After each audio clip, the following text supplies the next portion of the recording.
পুরা ভারতবাসীকে একাই চুপ করে দিয়েছে বাংলাদেশি আম্পায়ার শরফুদ্দোল্লা ইবনে সৈকত।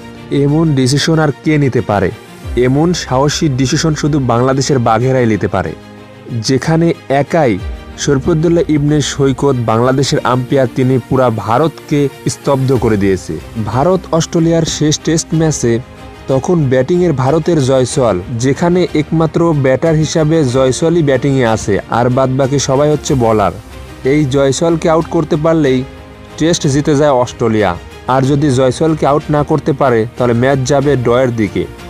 এমন পরিস্থিতিতেই পেট কামিন্সের বল জয়সওয়ালের ব্যাটে লেগে উইকেট কিপারের হাতে পড়ে, কিন্তু সেইখানে আম্পায়ার আউট দেয় না।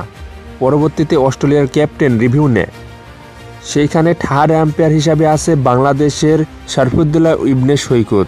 সেইখানে শরফুদ্দোল্লা ইবনে সৈকতের জন্য কঠিন একটি সিদ্ধান্ত দাঁড়ায়, যেখানে স্পষ্টভাবে দেখা যাচ্ছে যে হচ্ছে ব্যাটে বল লাগছে, কিন্তু ভারতের সকল প্রযুক্তিতে দেখা যাচ্ছে যে ব্যাটে কোনো বল লাগেনি।